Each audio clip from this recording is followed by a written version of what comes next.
In June of 2024, a researcher in his early 20s, fresh out of OpenAI, published a 165-page essay on the internet. That essay turned into a hedge fund. In its first 6 months of 2025, it returned 47% net, as the Wall Street Journal reported. By this June, the journal put it at more than $20 billion under management. And here's the part nobody guesses. The biggest stock in his portfolio is not Nvidia, not a chip company at all. It is a company that builds metal boxes that make electricity in a parking lot. In 3 minutes, the name and why he owns more of it than any other stock. The name is Leopold Aschenbrenner. At OpenAI, he worked on the superalignment team, the group tasked with keeping future superintelligent systems safe, alongside chief scientist Ilya Sutskever. His whole career comes back to one question. What happens if the lines on the chart just keep going? His essay, Situational Awareness, The Decade Ahead, is his answer. 5 chapters. 165 pages. Posted June 2024. It went viral because it refused to hedge. His words. A GI by 2027 is strikingly plausible. And the lesson he keeps coming back to. Never bet against deep learning. Here's what separates him from the internet's other prophets. He bet his career on the math. In the fall of 2024, he launched Situational Awareness LP with roughly $225 million. The latest SEC filing, May 2026, shows nearly $14 billion in positions. Tracker accounts follow every move. One position, SanDisk, is up more than 400% since he built it, by their count. His playbook is 2 steps, then 1 conclusion. 1. Trust the straight line. Compute spending on AI has climbed the same curve for a decade. Extend that line and you get to $1 trillion per year of AI investment by 2027. Do not argue with the line. Own what the line has to buy. 2. The real ceiling is not chips. It is electricity.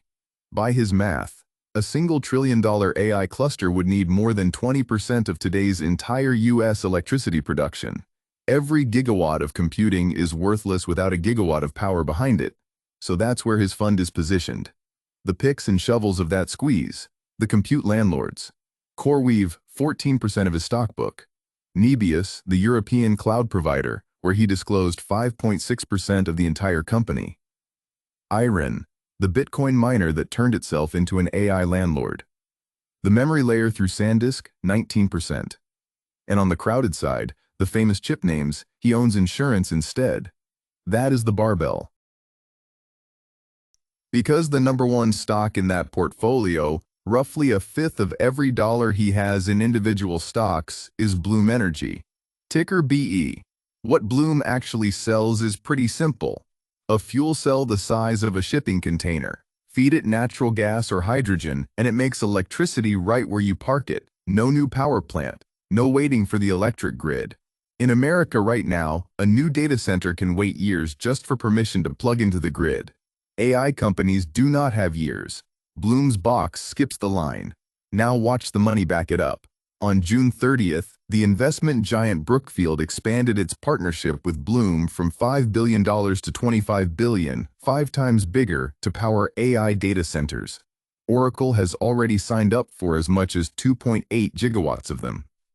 And this month, a $1.7 billion financing was announced to put Bloom's boxes behind Nebius from his own book. His #1 stock literally powers his other bets. In the first quarter of 2026, usually its weakest quarter, the business was profitable and raised its full-year guidance. It is now racing to double factory output by the end of this year. The catalyst window is now. $25 billion of partnership has to turn into installed boxes quarter by quarter. So what could we actually confirm? The fund's position is real. Bloom sits at the top of the stock positions in the May SEC filing. The Brookfield expansion and the Oracle agreement are official company announcements, dated and public.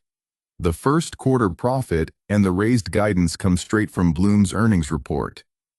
And the 47% and the $20 billion, that is the Wall Street Journal's reporting, not a fan account. One honest caveat. A filing is a snapshot from March 31st. And the flashier per stock profit tallies floating around the internet are tracker estimates. So we built this episode on the audited layer, the filing, the contracts, the earnings. So what breaks this trade? The biggest risk comes first. Bloom's growth is now tied to AI data center construction, and you can already see how that wobbles. Bloom's boxes skip the electric grid, but they run on natural gas, and gas needs pipelines.